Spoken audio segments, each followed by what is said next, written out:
Taemin adjusted his collar for the third time in 5 minutes. The research outpost on Velara Prime was colder than he expected. Or maybe he was just nervous. 3 weeks on this forest moon, and today was his first real interaction with the Ruvathi delegation. He had studied their files, watched the video logs, memorized the basic cultural protocols. On paper, everything seemed straightforward. But standing in the ceremonial hall, watching the wolf-like aliens arrange themselves in precise formations, he felt completely out of his depth. "Stop fidgeting," Daun whispered beside him. His supervisor looked perfectly composed in her formal uniform. "You're a xenobiologist. You've worked with dozens of species. These are just another intelligent life form. Another intelligent life form that could bite my head off," Taemin muttered. Daun gave him a sharp look. "The Ruvathi are peaceful. This is a diplomatic exchange, not a zoo visit. Show some respect." Taemin nodded and forced his hands to his sides. She was right. He was being ridiculous. The Ruvathi had traveled across 3 star systems to establish relations with humanity. They deserved better than a nervous scientist treating them like wild animals. The Ruvathi pack leader, Thrain, stepped forward. He was massive, easily 7 feet tall, with gray fur marked by ritual scars across his snout and shoulders. His amber eyes swept across the human delegation with an intensity that made Taemin's instincts scream to look away. But he held the gaze. That was protocol. Show respect, but not submission. "Humans of Earth Station Velara," Thrain's voice rumbled through the translator device on his chest. "My pack honors your pack. We share this ground as equals." Commander Hyun Woo, the station's leader, stepped forward with his own formal greeting. Taemin tried to pay attention to the words, but his eyes kept drifting to the smaller Ruvathi behind Thrain. Young ones. Cubs, the files called them. They looked restless, shifting their weight from paw to paw, ears twitching at every sound. One cub in particular seemed agitated, smaller than the others, with lighter brown fur and oversized ears. The young Ruvathi kept glancing around the hall, nose working constantly. Taemin recognized the signs of stress. He had seen them in enough animals during his research career. The ceremony continued. There were ritual exchanges, formal blessings, and carefully rehearsed gestures of friendship. Taemin followed Daun's lead, bowing when she bowed, staying silent when she stayed silent. Everything seemed to be going well. Then the station's ventilation system kicked in with a loud hiss. The young cub jumped, its ears flattened against its skull, and before anyone could react, it bolted forward, directly toward Taemin. Later, Taemin would struggle to remember the exact sequence of events. The cub moved so fast. One moment it was 15 feet away. The next it was right in front of him. Lips pulled back, showing rows of sharp teeth. Taemin's training took over. He didn't run. Running triggered chase instincts in predators. He held still and turned his head to the side, exposing his throat in a gesture of non-aggression.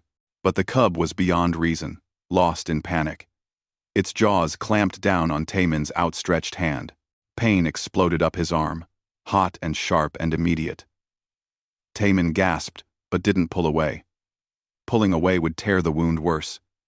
He stayed frozen, teeth buried in his flesh, and waited. Someone roared. Thrain's voice, stripped of the translator's smoothness, was pure animal fury. The cub released Taemin's hand immediately and scrambled backward, whimpering. Taemin looked down at his hand. Blood welled from multiple puncture wounds, running down his wrist to drip onto the polished floor. It hurt, but not as badly as he expected. He had been bitten worse by research animals before. This was manageable. When he looked up, the entire room had frozen. Every single Ruvathi had dropped into what looked like a defensive crouch. Thrain stood perfectly still, his face a mask of horror. The young cub was pressed against the floor, making high-pitched keening sounds. The female Ruvathi next to Thrain, Kyra, according to the briefing files, had one hand on her chest in what looked like a gesture of grief. "I'm okay," Taemin said automatically. It's just a bite. Not deep. No one moved. Daun grabbed his arm, examining the wound with sharp, efficient movements. Medbay. Now. It's really not that bad, Taemin protested. But she was already pulling him toward the door. Behind them, Thrain had begun speaking in the Ruvathi language. Rapid and urgent. The translator stayed silent. Whatever he was saying wasn't meant for human ears. In the med bay, Haewon, the station's medical officer, took one look at Taemin's hand and reached for the antiseptic. Stupid, she said flatly. You should know better than to hold still for a bite. I was trying not to make it worse. You could have lost the hand. She cleaned the wounds with swift, practiced motions. They stung. But the pain was already fading to a dull throb. These punctures are deep. We need to scan for bone damage. It's fine, Taemin insisted. Really? I've had worse. Haewon ignored him and ran the medical scanner over his hand. After a moment, she grunted. Lucky. No fractures. No tendon damage. Just punctures. She applied synthetic skin patches to each wound and wrapped his hand in a compression bandage. Keep it elevated. Take these painkillers. If you see any signs of infection, come back immediately. Will do. Taemin flexed his fingers experimentally. A little stiff, but functional. Can I go back to the ceremony?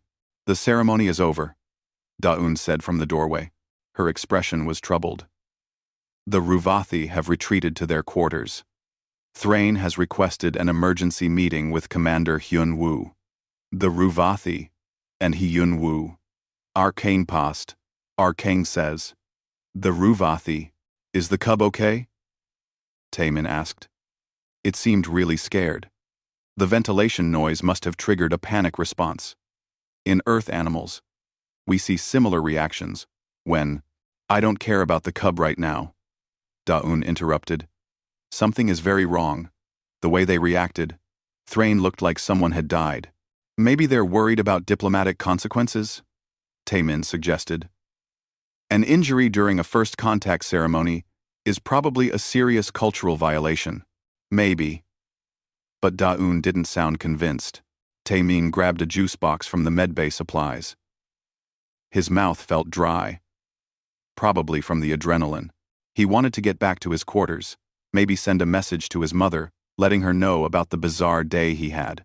But Daun insisted he return to the ceremonial hall for a formal statement. The hall was nearly empty when they arrived.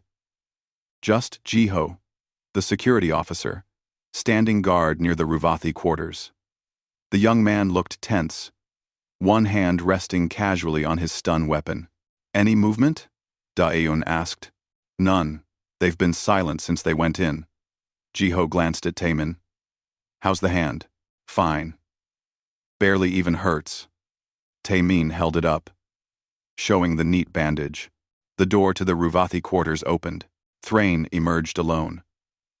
He moved slowly, carefully, like someone approaching a bomb.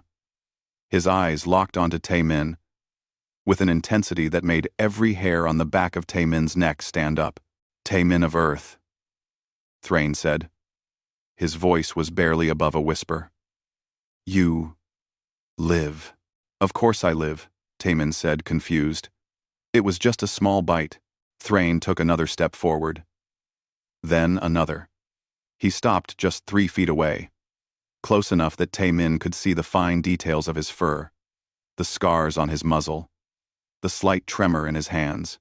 Show me, Thrain said. Taemin held up his bandaged hand. Thrain stared at it for a long moment. Then he reached out, moving with careful slowness, and touched the bandage with one claw. His hand was shaking. The wound walker lives, Thrain whispered.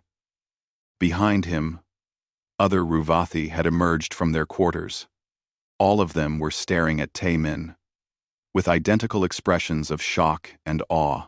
I don't understand, Taemin said.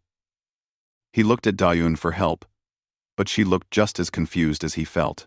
Thrain pulled his hand back and straightened to his full height. When he spoke again, His voice carried the weight of ritual. A cub has bitten you. The death mark is upon your flesh, yet you stand before us, whole and unmarked by decay. You have walked through death itself and returned. I really didn't, Taemin said weakly. I just went to the medbay. But Thrain wasn't listening. He turned to the other Ruvathi and spoke in their language. The translator caught fragments. Witness, legend, the first return. Taemin looked down at his bandaged hand, at the juice box he still held in the other hand, and wondered what exactly he had just stumbled into. The emergency meeting took place in the station's main conference room at midnight.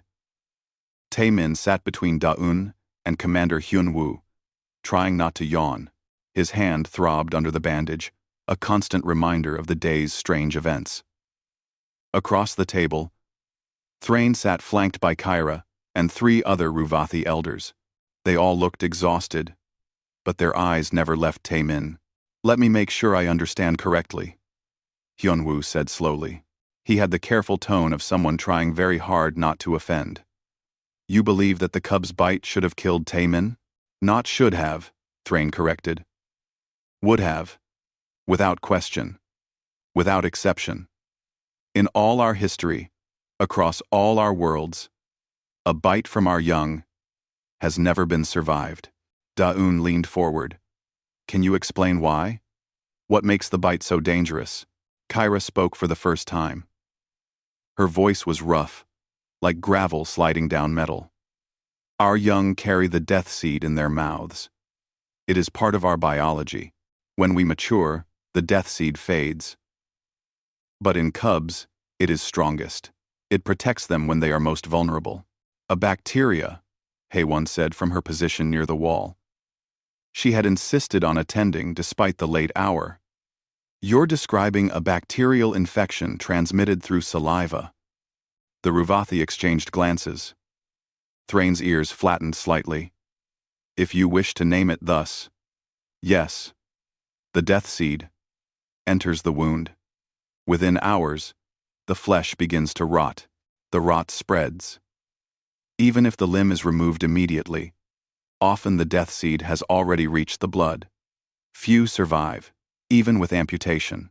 Taemin felt suddenly cold. He looked down at his bandaged hand. Under the wrapping, the wounds felt warm, but not hot. Tender, but not agonizing. He flexed his fingers experimentally. Everything worked normally. But I feel fine, he said.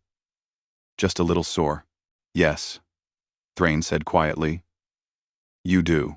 This death seed, Hyun-woo said. Has it ever been studied scientifically? Analyzed?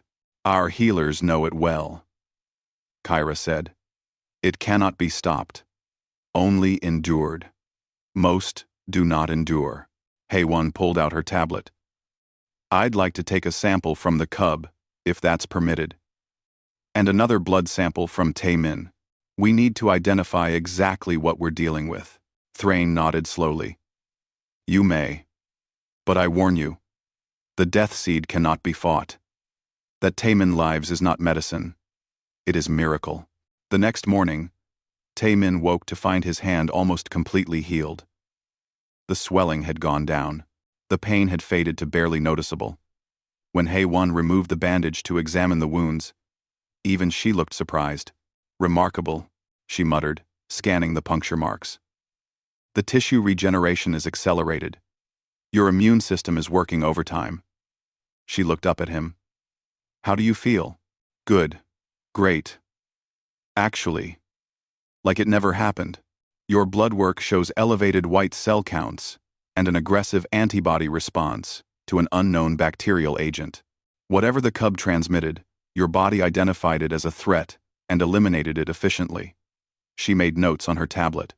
I've isolated the bacteria from the samples. It's nasty. Necrotic properties, rapid reproduction, resistant to most standard antibiotics. But not all of them. And not to your natural immune response. So, I'm not a miracle, Taemin said, feeling oddly disappointed. Just lucky. Modern medicine isn't luck, Haewon said sharply. It's science. But try explaining that to the Ruvathi. Explaining it to the Ruvathi proved more difficult than expected. When Taemin met with Thrain later that day to demonstrate his healing, the pack leader simply stared at the fading marks on his hand. "The wound closes," Thrain said. "The death seed is conquered. This is not natural. It is for humans," Taemin tried to explain. "We have strong immune systems. Our bodies fight infections very effectively. And we have medicine. That helps. The antibiotics I took killed the bacteria. The synthetic skin helped the wounds close faster. This is just normal human healing." But Thrain shook his massive head. "You speak of life-weaving, of healing magic. We know such things exist in the universe, but we have never encountered one. Who wields it? One. Action. Action. Action. It's not magic," Taemin said, frustrated. "It's biology. Science. What is science but the study of the universe's magic?" Thrain countered. Taemin wanted to argue, but Daun, who had insisted on attending the meeting, shot him a warning glare. He swallowed his objections. "The young one who bit you," Thrain continued. "Volrus, he is in great distress. His family faces shame. A cub who attacks an honored guest, who nearly causes death during a peace ceremony, brings dishonor to his entire bloodline." "But I'm fine," Taemin protested. "There's no dishonor. It was an accident. The cub was scared." "You are fine because you are Wound Walker," Thrain said, "because death cannot hold you. But Volrus does not know this. He believes he has committed an unforgivable act." Taemin felt a pang of guilt. Somewhere in the station, a young alien was suffering because of a misunderstanding. "Can I see him? Can I show him I'm okay?" Thrain's ears pricked up. "You wish to face the one who wounded you?" "I wish to show him he didn't wound me. Not really. Look." Taemin held up both hands. The injured one looked almost identical to the other now, just slightly pink where the punctures had been. "You would show mercy to the cub? There's nothing to show mercy for." He was scared. I don't blame him. Something shifted in Thrain's expression, a softening around the eyes. "You are unlike any being I have met, Taemin of Earth." "Very well. I will arrange a meeting." The meeting took place in one of the station's observation lounges. Through the wide windows, Velara Prime's forests stretched out in endless green. Volrus entered with his head down, ears flat against his skull. He was so much smaller than Taemin remembered. Barely 4 feet tall. A child, really. Thrain spoke to the cub in their language. Volrus's head snapped up, and his amber eyes fixed on Taemin with obvious fear. "It's okay," Taemin said gently. He kept his voice soft and non-threatening. "I'm not angry. See?" He held up his hand. "All better." The translator rendered his words, but Volrus remained frozen. Taemin slowly sat down on the floor, making himself smaller, less threatening. "When I was young, I wanted to study animals. All kinds. I worked at a rescue center for injured wildlife. Do you know how many times I got bitten? Scratched? Kicked?" He smiled. "More times than I can count. It's part of the job. You learn to accept it." Volrus took a tentative step forward. "I had a fox once, back on Earth, bite me really hard. Right here." Taemin indicated his forearm. "Drew blood. Left a scar. But I didn't blame the fox. She was in pain, scared. She didn't understand I was trying to help." He looked directly at Volrus. "You didn't understand what was happening. The noise scared you. That's not your fault." The cub took another step. Then another. He stopped just a few feet away, staring at Taemin's hand. "Want to see?" Taemin held it out, palm up. Volrus leaned in close, sniffing.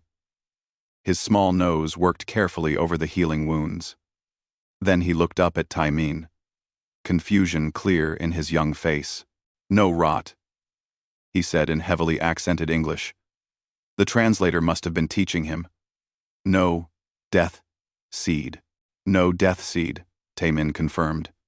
"Humans are tough, Hard to hurt, even harder to kill. Volrus hesitantly reached out with one paw and touched Taymin's hand.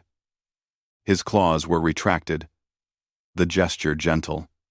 I am sorry, he whispered. I know. And I forgive you. We're friends now. Okay? The cub's tail, which had been tucked between his legs, gave a small wag. Behind them, Taymin heard a soft sound. He glanced back to see Kyra standing in the doorway. She had one hand pressed to her chest in that gesture of grief or respect, but now she slowly lowered herself to one knee. What are you doing? Taymin asked, alarmed. Showing respect to the Woundwalker, Kyra said. To the one who cannot be killed. Please don't, Taymin said desperately. Stand up. I'm not special. I'm just a normal human. But Kyra remained kneeling, and Taymin realized with growing horror that she really believed it. They all believed it. Nothing he said would convince them otherwise. That evening, Taymin sat in the station's small cafeteria with Jiho and Minji, the station's engineer. He had his head in his hands. They think I'm some kind of immortal being, he groaned. To be fair, Minji said, examining her tablet. Their entire species would die from that bite. Every single one. Their medical files confirm it. Mortality rate is over 99% even with immediate treatment. For them, you surviving is literally impossible. But I'm not Ruvathi. I'm human. Different biology. Try explaining that to someone whose entire cultural framework doesn't include the concept of variable immune responses between species, Minji said. I've been analyzing their language. They don't have words for things like antibiotics or antiseptic. Their medicine is mostly herbal painkillers and wound binding. The idea of killing bacteria with medicine doesn't exist in their worldview. So what do I do? Taymin asked. Jiho shrugged. I don't want to be worshipped. I want to do my job. Then do your job, Jiho said. Be yourself. Maybe once they see you're just a normal guy, they'll relax. But 3 days later, a message arrived from the Ruvathi homeworld. The High Council was sending a delegation.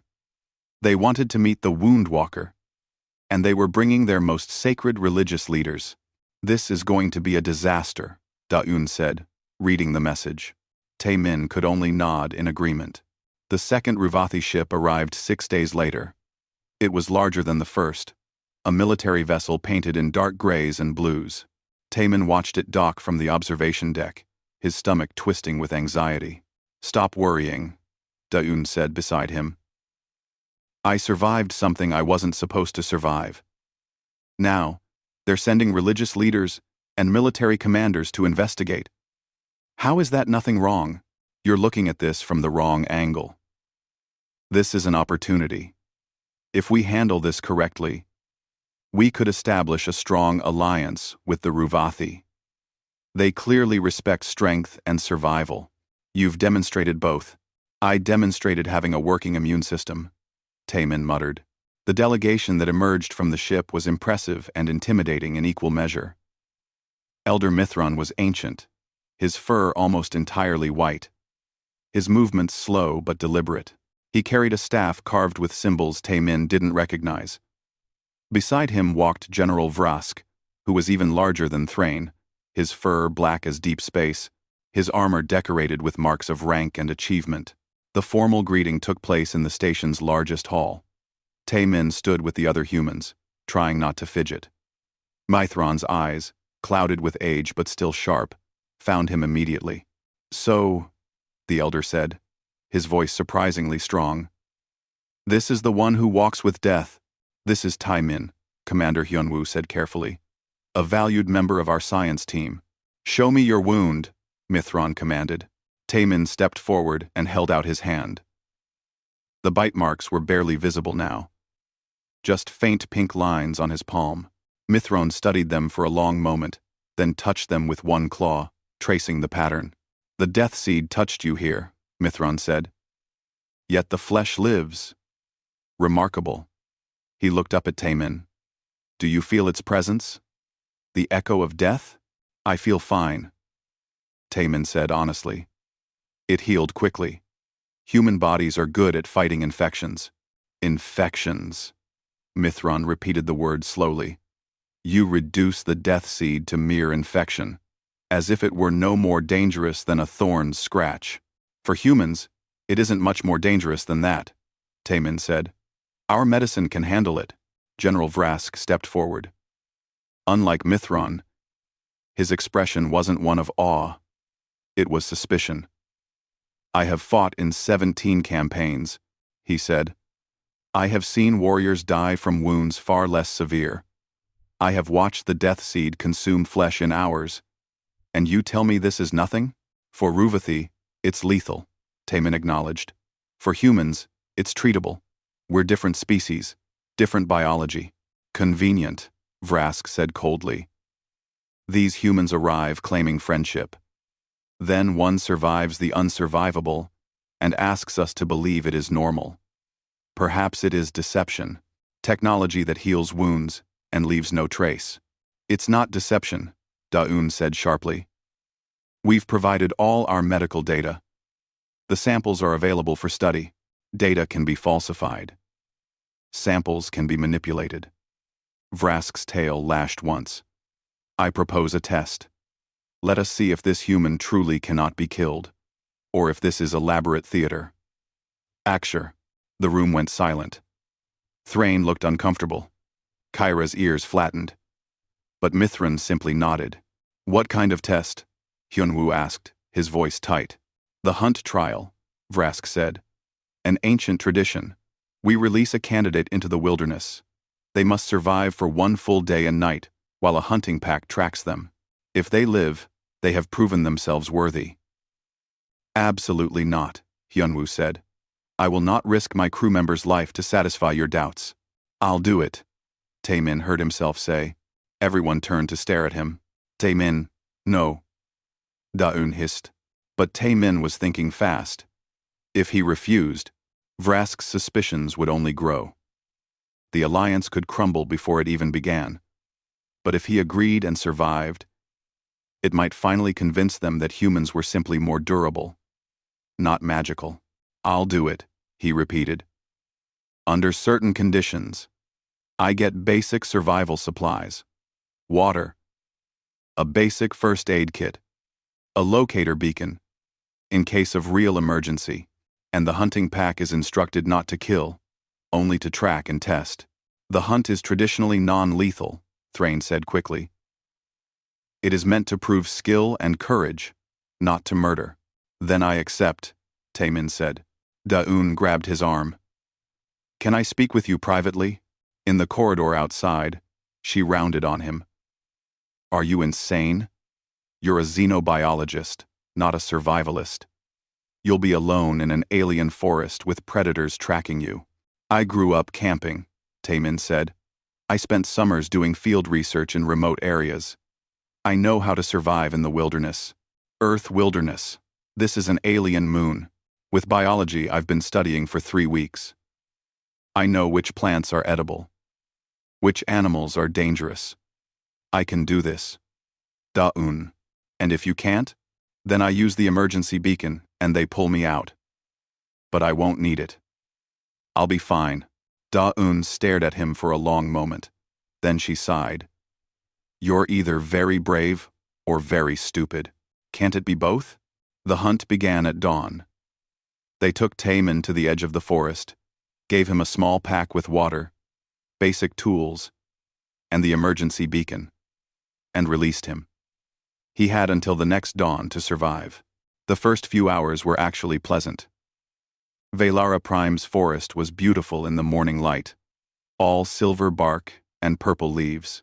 Taemin moved carefully, watching where he stepped, noting landmarks. He found a stream and followed it downstream. Knowing water would be essential. By noon, he had located a small cave near the stream, not deep enough to trap him, but sheltered enough to provide protection from the elements. He gathered wood for a fire and set about making camp. The Ruvathi hunting pack was out there somewhere. Kyra led them, he knew. She was tracking him right now, probably had been since he entered the forest. But that was fine. Let them track. He just needed to avoid anything genuinely dangerous. That was when he stumbled into the Skrull nest. He didn't see them at first. The reptilian creatures blended perfectly with the forest floor, their scales matching the color of fallen leaves. Tae-min only realized his mistake when he stepped on one. It struck like lightning, fangs sinking into his calf. Pain exploded up his leg. Tae-min jerked back, and two more Skrull lunged at him from the undergrowth.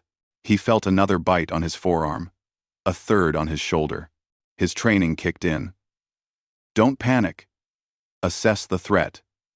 Move to safety. Tae-min ran, crashing through the forest, the Skrull in pursuit. His leg burned where he'd been bitten. His arm felt like it was on fire. He could see the venom sites already swelling, the skin turning an angry red. He found a tree with low branches and climbed. The Skrull hissed below but couldn't follow. Slowly, they lost interest and slithered back into the undergrowth. Tae-min clung to the branch, breathing hard. His leg throbbed. His arm was worse. The shoulder bite felt like someone had poured acid into it. He fumbled for his pack and pulled out the first aid kit with shaking hands. Inside was a multi-spectrum antivenin, standard issue for wilderness work. Hae-won had insisted he take it. Just in case, she had said. Tae-min blessed her paranoia as he injected himself with 3 doses, 1 for each bite. The antivenin worked fast. Within minutes, the burning sensation began to fade. The swelling stopped spreading. Tae-min took stock of his situation. 3 venomous bites. Mild pain. Probably shouldn't walk too much for the next few hours. But alive. Definitely alive. He stayed in the tree until late afternoon, letting the antivenin do its work. When he finally climbed down, his leg was stiff but functional. The bite marks were inflamed, but not dangerous. He made it back to his camp by the stream just as the sun was setting. He built his fire, treated his wounds with antiseptic from the kit, and settled in for the night. That was when he heard the howl. The Ruvathi had found his trail. Kyra emerged from the forest, followed by her hunting pack. They moved with the fluid grace of born predators, spreading out to surround his camp. Kyra's eyes went to his leg, to the visible bite marks and the torn fabric of his pants. Her ears flattened. Skrull, she said. It wasn't a question. 3 of them. Tae-min confirmed. I didn't see their nest until too late. Tae-min. I'm in well. Kyra approached slowly. She knelt beside him and examined the wounds with professional efficiency. Her claws traced the bite marks, noting the inflammation, the venom burns. When she looked up at him, her expression was unreadable. Skrull venom kills Ruvathi in minutes, she said quietly. There is no cure, no treatment. Even our strongest warriors fall to it. She touched one of the wounds carefully. Yet you sit here, making fire, treating scratches as if they were nothing. I had antivenin, Tae-min said. Medicine that counters venom. It's standard equipment for wilderness work. Medicine that conquers Skrull venom, Kyra said.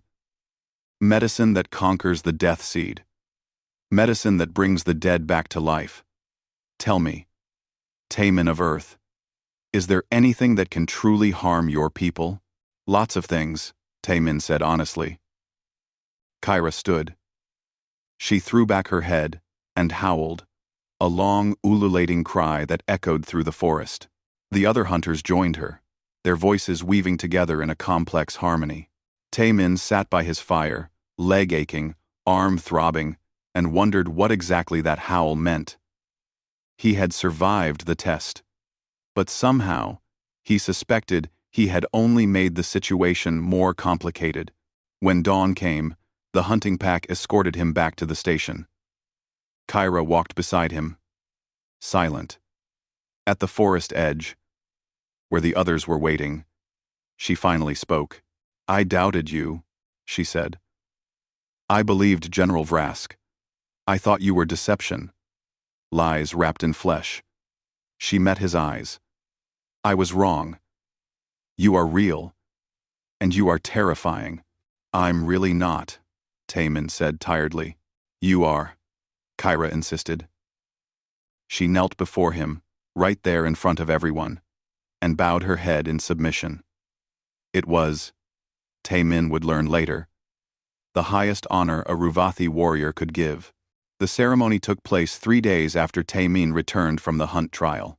Elder Mithran declared him blessed by the first hunt, and the Ruvathi High Council formally proposed a permanent alliance with humanity. Commander Hyun-woo accepted with diplomatic grace. Daun looked relieved. Even General Vrask seemed satisfied, though he watched Taemin with the intensity of someone trying to solve a puzzle. Taemin just wanted to go back to his research. The bites from the Skrell had fully healed. The puncture wounds from Volrus were now just faint scars. He felt fine. Better than fine. Actually. But everywhere he went on the station, Ruvathi stopped to stare. Some bowed. Others touched their chests in that gesture of respect. It was exhausting. You're a celebrity, Jiho said, grinning, as they ate lunch in the cafeteria. Annoying, Taemin muttered. I didn't do anything special. You survived 2 things that would kill their entire species. To them, that's very special. But I'm not the only one. Any human could survive those things with proper medical treatment. Maybe you should tell them that. I have. They think I'm being modest. Subin, the botanist, sat down with her tray. She looked excited. I've been working with the Ruvathi herbalists. Their knowledge of local plants is incredible. Combined with our medical database, we might be able to develop new treatments for dozens of conditions. See? Jiho said. Good things are happening. Enjoy it. But Taemin couldn't shake the feeling that something was building. The way Vrask watched him. The way Mithran asked careful questions about human history, human warfare, human endurance. They were trying to understand something, and Taemin wasn't sure he wanted to know what. The answer came a week later, in the middle of the night. Alarms shrieked through the station. Taemin jolted awake, his heart racing. Emergency lights flashed red. Over the intercom, Jiho's voice crackled with urgency. All personnel to safe rooms. We have a breach in Sector 7. Repeat. Breach in Sector 7. This is not a drill. Ask. 1. Taemin grabbed his clothes and ran. The corridors were chaos. People rushing, shouting, panic in their eyes. He nearly collided with Minji. What's happening? He gasped. Something got into the station. Something big. Jiho and Donghyun are trying to contain it. Her face was pale. Haewon went to help evacuate the residential section. She's not responding. Taemin's blood went cold. Where? Taemin's. Sector 7, near the habitat quarters. But you can't go there. Lockdown protocol. He was already running. Sector 7 was a disaster. Deep claw marks gouged the walls. Blood spattered the floor. And in the middle of the corridor stood a Vorgath. Taemin had seen pictures in the xenobiology files. Vorgath were apex predators on Velara Prime. Massive bear-like creatures with armored hide and razor-sharp claws. They were supposed to avoid the station. Something had driven this one inside. And now, it was trapped. Angry. And terrifying. The Vorgath had cornered Haewon and 2 younger staff members against a sealed door. Haewon stood in front of them. A small plasma cutter in her hands. It was meant for medical work, not combat. Against a Vorgath, it might as well be a toy. Get back, she shouted at the creature. Get back, or I'll... The Vorgath lunged. Haewon fired the plasma cutter. It scored a burn across the creature's shoulder. The Vorgath roared and swiped at her. Its claws caught her across the ribs, sending her crashing into the wall. Taemin didn't think. He grabbed a fire extinguisher from the wall and charged, spraying foam directly into the Vorgath's face. The creature reared back, roaring. temporarily blinded. "Run!" Taemin screamed at the others. They scrambled past him as the Vorgath shook the foam from its eyes. It focused on Taemin, and he saw his death in those eyes. But then, Jiho was there, firing a stun rifle, and Dong-hyun appeared from a side corridor, wielding a metal pipe like a club. "Together!" Jiho shouted. "Drive it toward the cargo bay." What followed was chaos. The Vorgath was huge, powerful, and furious. Taemin got slammed into a wall and felt something crack in his shoulder.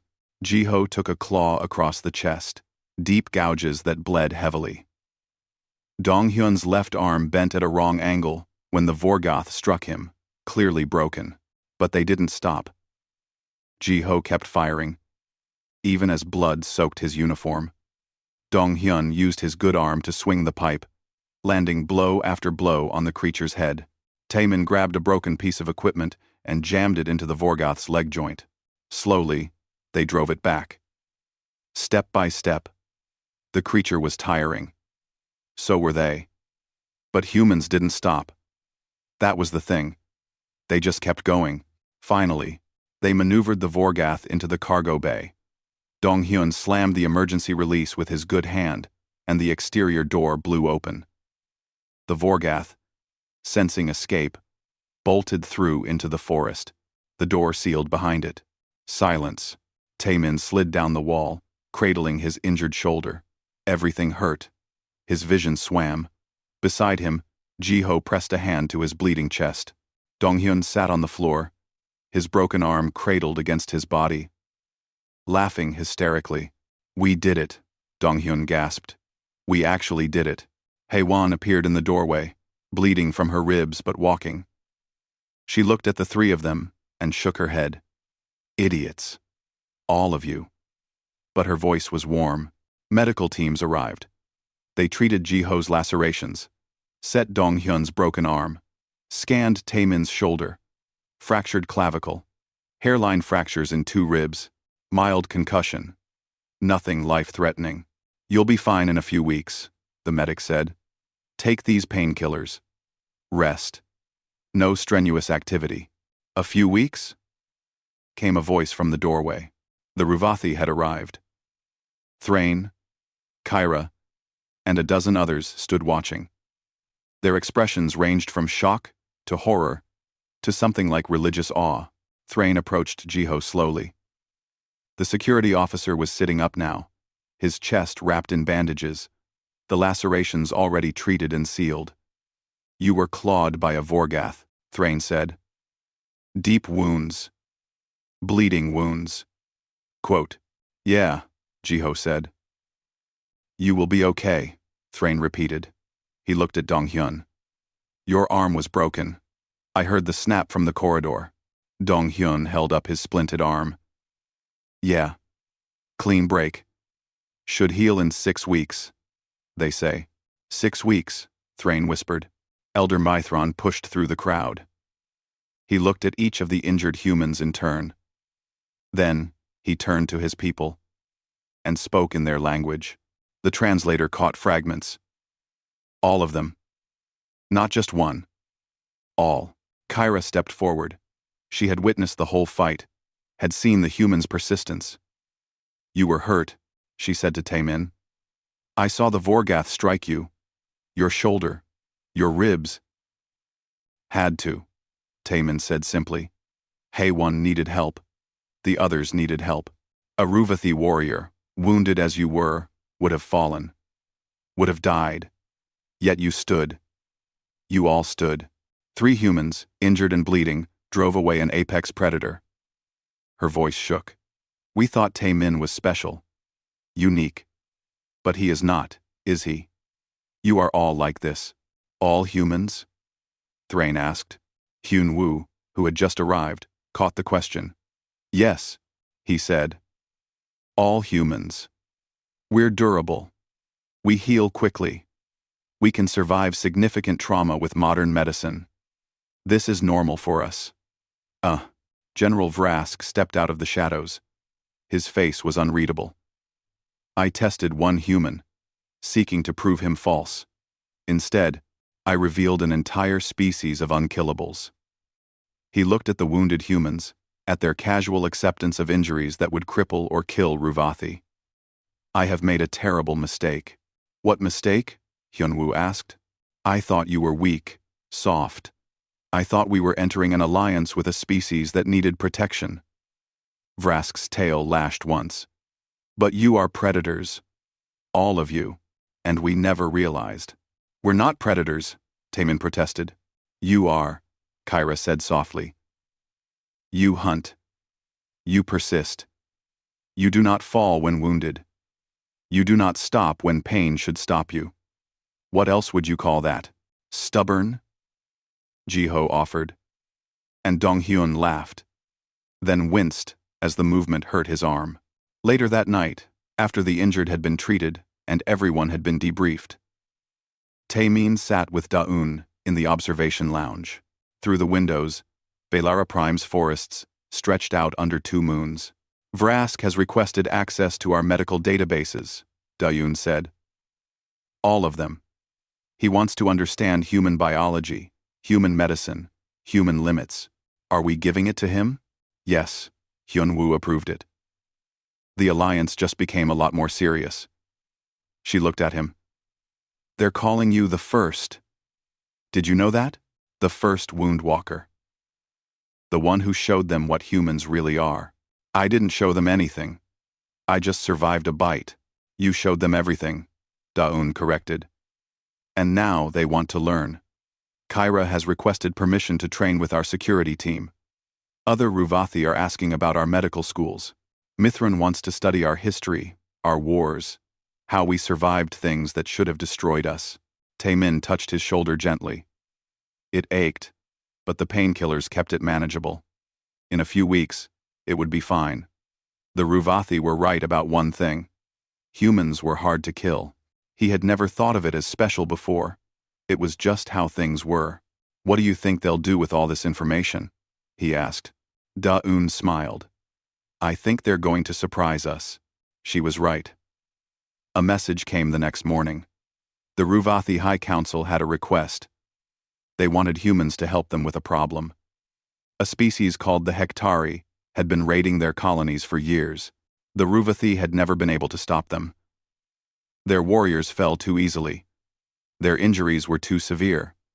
But maybe, with human help, things could be different. They're asking us to go to war, Hyunwoo said, reading the message. No, Thrain corrected. We are asking you to teach us how not to die. The distress signal came from New Jeju, a human mining colony 3 systems away. The message was brief and desperate. Raiders. Casualties. Hostages taken. Medical supplies stolen. The Hektari had struck again. Human reinforcements are 6 days out, Hyunwoo said, studying the tactical display. The colony won't last that long. We have a warship in orbit, Thrain said. We can reach New Jeju in 18 hours. Your people have never defeated the Hektari, General Vrask said bluntly. Every engagement has ended in Ruvathi. Retreat or annihilation. The Hektari are faster, stronger, better armored. They are born warriors. So we've heard, Hyunwoo said.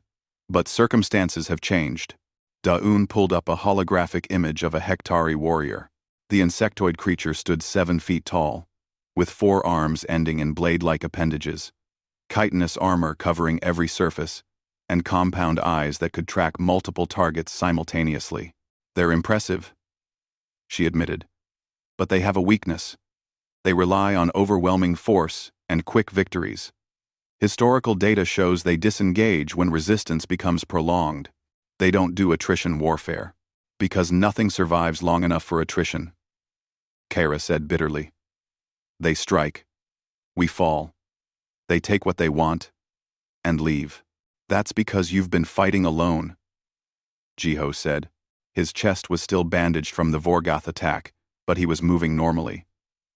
We propose a joint operation. Mixed teams. Ruvathi warriors paired with human combat medics. You want us to fight together? Vrask asked. We want you to fight longer, Haewon said. Ruvathi, strength and tactics combined with human medicine and endurance. You hit hard. We make sure you can keep hitting. The planning took 12 hours. They had a small force. 30 Ruvathi warriors, 15 humans, mostly security personnel, and medics, against an unknown number of Hektari raiders who had already proven capable of taking a defended colony. Taemin found himself assigned to the mission despite his protests. I'm a xenobiologist, not a soldier. You're also the human who survived everything the universe has thrown at him, Donghyun said. The pilot's arm was still in a cast, but he insisted on flying the transport. The Ruvathi find your presence reassuring. Morale matters. I'm not lucky, I'm not special. Tell them that. Donghyun nodded toward the cargo bay, where Ruvathi warriors were checking weapons alongside human medics. Kyra was demonstrating hand signals to a young medic named Jun Young. Thrain was discussing tactical approaches with Ji-ho. Two species, learning to work as one. We're really doing this, Taemin said quietly. We really are, Donghyun agreed. Better strap in. This is going to be rough. The drop onto New Jeju was silent and fast. They landed 3 kilometers from the colony's main hub, using the terrain to mask their approach. The rescue team split into 6 mixed squads. Taemin found himself paired with Kyra, Ji-ho, and Jun Young. Stay behind us, Kyra instructed. You are not trained for combat. I'll do my best, Taemin promised. They moved through the colony's outer sections carefully. Bodies lay in the streets, human miners who had tried to resist. The Hektari didn't take prisoners in the initial assault, only after they had established control. Taemin felt sick but kept moving. The first contact came suddenly. A Hektari warrior emerged from a building, carrying stolen medical equipment. Kyra attacked instantly, her combat blade flashing. The Hektari blocked and countered, moving with terrifying speed. Its blade arm struck her twice before Ji-ho's stun rifle caught it in the thorax. The Hektari staggered, but didn't fall. It turned toward Ji-ho, and Kyra struck again from behind, this time finding a joint in the armor. The creature collapsed. Kyra was bleeding from 2 deep cuts across her arm and shoulder. In a normal engagement, she would need to retreat immediately for medical aid. Instead, Jun Young was already there, applying field dressings and synthetic skin. Can you fight? He asked. Kyra tested her arm. Yes, the pain is manageable. Then let's keep moving, Ji-ho said. They encountered 3 more Hektari as they pushed toward the colony center. Each fight was brutal. The raiders were as dangerous as advertised, fast and strong and skilled. But every time a Ruvathi warrior went down injured, a human medic was there. Bandaging, treating, getting them back on their feet. The Hektari began to hesitate. They were used to enemies staying down, used to watching their opponents bleed out from wounds that would heal in days for a Ruvathi with human medicine. Their tactics were built around quick, decisive strikes. They had no strategy for enemies who refused to die. The turning point came at the medical bay. The Hektari had fortified it, using the stolen supplies and hostages as leverage. Their war leader, a massive creature with decorated armor, stood at the center of the operation. The assault should have failed. The Hektari were too well positioned, too numerous. But the joint teams adapted. Ruvathi warriors drew fire, while human medics kept them fighting. When the Ruvathi needed to fall back, humans covered them. When humans were overwhelmed, Ruvathi pack tactics broke the enemy formations. Taemin ended up in the medical bay during the final push. A group of hostages, mostly children, were huddled in a storage room. The Hektari war leader discovered Taemin trying to lead them out, and attacked. Taemin had no training, no weapons, no chance.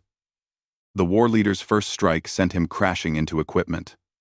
The second opened a gash across his ribs. The third would have killed him if he hadn't rolled aside at the last moment. But Taemin didn't retreat. Couldn't retreat. The children were behind him. He grabbed a piece of broken equipment and swung it like a club. It bounced off the Hektari's armor, doing nothing. The war leader struck again.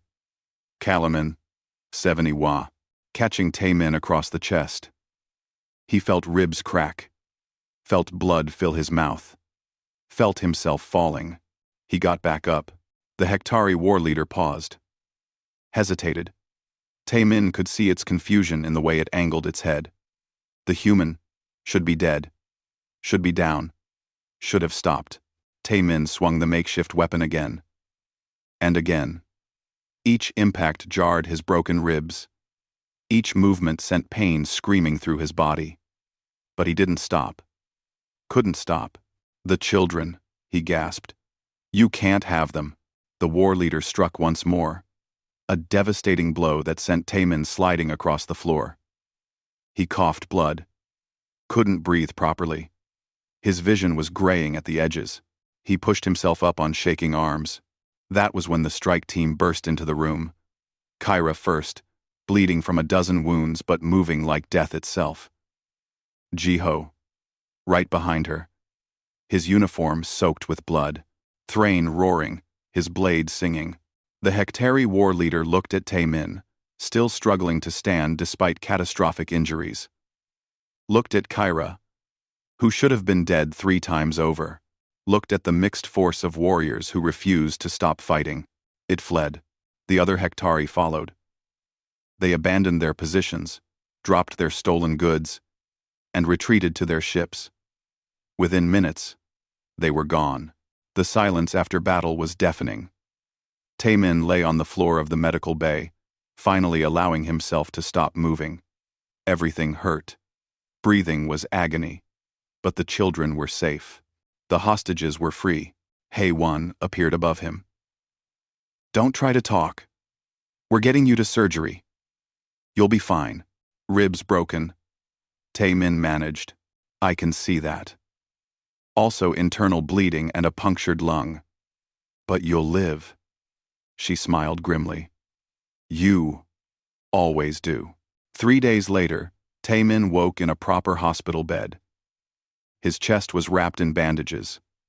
Monitors beeped steadily beside him. HFY sat in a chair nearby, reading a medical report. Welcome back, she said. You've been out for 60 hours. The children? All safe. 0 hostage casualties. The colony is secure. Human reinforcements arrived yesterday. She set down her report. You're a hero. Again. How does that feel? Painful, Taemin said honestly. Good. Maybe you'll stop doing stupid things. But her tone was fond. The door opened, and Kyra entered, followed by Thrain. Both were bandaged, but moving well. Kyra approached the bed and did something Taemin had never seen before. She took off a piece of her armor, a shoulder plate marked with symbols of rank, and placed it on his bed. In our culture, she said, a warrior gives armor to those they trust with their life. You are not Ruvathi. You are not trained. But you stood when you should have fallen. You protected the young when death reached for you. You are Pack. Thrain placed his own armor piece beside Kyra's. The first wound walker has shown us what it means to be unbowed. Not invincible. Not unkillable. But unbowed. This is the human gift, and we will learn it. Over the next weeks, the alliance deepened. Ruvathi warriors began training alongside human security forces, learning how to fight longer engagements, how to trust in medical support. Human medics studied Ruvathi biology, developing better field treatments. Scientists like Subin worked with Ruvathi herbalists, combining knowledge to create new medicines. The joint colony plan moved forward. A new station was proposed, one where both species would live and work together, where human children could play with Ruvathi cubs, where wounded warriors could heal knowing both species' medicine was available. Taemin returned to his xenobiology work, his ribs healed, his strength restored. But things were different now. Walrus, the cub who had bitten him so long ago, had declared his intention to study human medicine. I want to be a wound walker, the young Ruvathi explained. I want to learn how to bring others back from death. We don't bring people back from death. Taemin corrected gently. We just keep them from dying in the first place. Is there a difference? Taemin smiled. I suppose not. 6 months after the bite that started everything, Taemin gave a lecture to a mixed class of human and Ruvathi students. His hand still bore the faint scars, where Volrus's teeth had punctured the skin. He used it as a teaching aid, showing how human tissue healed, explaining the biology behind their resilience. A Ruvathi student raised her hand. Teacher Taemin, is it true that all humans are this durable? That any human could survive what you survived? Yes, Taemin said. I'm not special. Any human with proper medical care could survive the same things. We're just built to be hard to kill. Then why do you call it just being built? The student asked. Humans survived the Death Seed, Skrell venom, Vorgath attacks, Hektari blades. You made yourselves to be unkillable. That is not small. That is extraordinary. Taemin paused. He had never thought of it that way. But looking at the mixed class, at Ruvathi and human students working together, learning from each other, he realized something. Humans weren't special because they couldn't be killed. They were special because they refused to give up, because they got back up, because they kept fighting, kept learning, kept trying. Maybe you're right, he said. But it's not about being unkillable. It's about being unbowed. And that's something any species can learn. Through the window, he could see the joint colony's construction beginning. Human engineers working alongside Ruvathi builders. Hay-1 training a new generation of mixed-species medics. Jiho and Kyra demonstrating combined tactics to security trainees.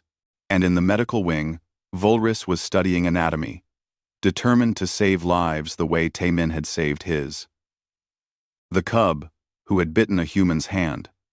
The human who had just patched it up, and from that small moment, an alliance had been born. Taemin touched the scar on his hand.